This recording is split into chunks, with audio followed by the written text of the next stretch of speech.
মনটা একটু ভারাক্রান্ত। কোচবিহার জেলার মেখলিগঞ্জে আমাদের একটি ছোট্ট 11 বছরের বাচ্চা মেয়ে, তাকে একটা 60 ঊর্ধ্ব বা তারও আরো বেশি হবে বয়স্ক বৃদ্ধ তাকে ধর্ষণ করেছে। সেই লোকটার নাম হচ্ছে, আসামির নাম হচ্ছে এনামুল মিয়া। তিনি, তার ছবিটাও আপনি দেখবেন জামালদহে। দেখুন, একে দেখুন। এই লোকটা 11 বছরের, খুঁজলে হয়তো দেখা যাবে এর সঙ্গে রোহিঙ্গা বা বাংলাদেশি মুসলমানদের যোগাযোগ রয়েছে, এবং এরা পশ্চিমবঙ্গটাকে ধ্বংস করার জন্য যা যা করার সব করছে। আর আমরা অবাক হয়ে যাই, এখানকার পুলিশ প্রশাসন, রাজ্য সরকার এদের বিরুদ্ধে কোনো ব্যবস্থা গ্রহণ করে না। আপনি 2019 সাল থেকে উপর্যুপরি দেখবেন, পরপর কয়েকটা ঘটনা।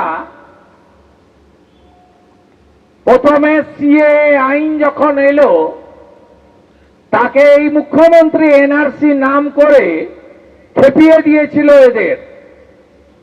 সেদিন মালদার শামসি থেকে একেবারে সাঁতরাগাছি উলবেড়িয়া পর্যন্ত গোটা রাজ্যে আগুন জ্বালানো হয়েছে। জাতীয় সড়ক, রেল লাইন, হাজারদুয়ারির মতো ঐতিহ্যপূর্ণ রেলকে পর্যন্ত জিয়াগঞ্জ, আজিমগঞ্জে পুড়িয়ে দেওয়া হয়েছে।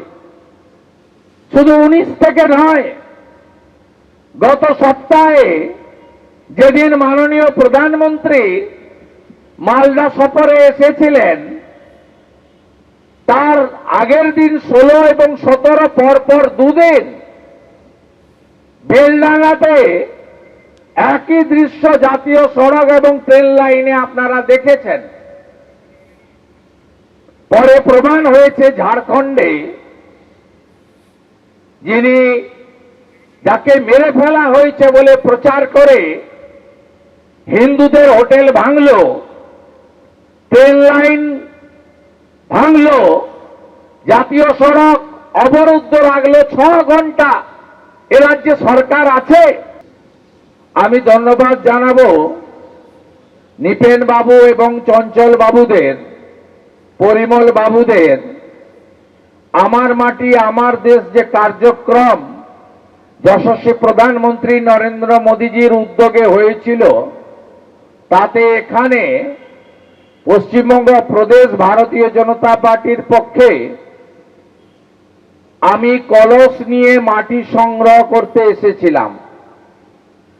সেদিন আমি এখানকার পঞ্চায়েত এবং পঞ্চায়েত সমিতি, যেহেতু আমি যে দলের বিধায়ক বা যে দল আমাকে বিরোধী দলনেতার দায়িত্ব দিয়েছে, বিশ্বের সর্ববৃহৎ রাজনৈতিক পার্টি, নেশন ফার্স্ট মন্ত্রে দীক্ষিত রাজনৈতিক পার্টি, ডক্টর শ্যামাপ্রসাদ মুখার্জি সৃষ্ট রাজনৈতিক পার্টি ভারতীয় জনতা পার্টি, তাদের পঞ্চায়েত এবং পঞ্চায়েত সমিতিকে বলেছিলাম, এখানে অনেক কাজ বাকি আছে, কিছু কাজ আপনাদের করতে হবে। সেই ইচ্ছাকে মর্যাদা দিয়ে, আমার বলা কথাকে সম্মান জানিয়ে, এখানে তারা মোট 21 লক্ষ টাকার নানাবিধ উন্নয়নমূলক কাজ করেছেন।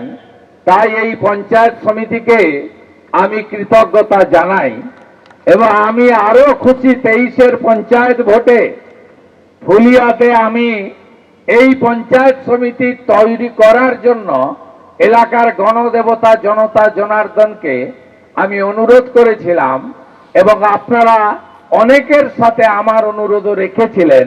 তাই আমি খুশি, তারা ভালো কাজ করছে সীমাবদ্ধ ক্ষমতার মধ্যে দাঁড়িয়ে, বিডিও, এসডিও, ডিএম, জেলা পরিষদের অসহযোগিতার পরেও।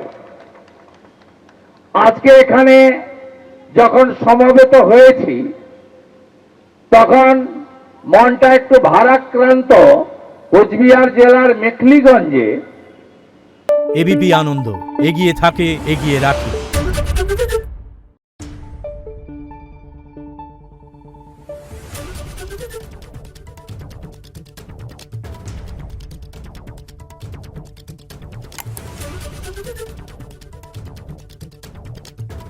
Thank you.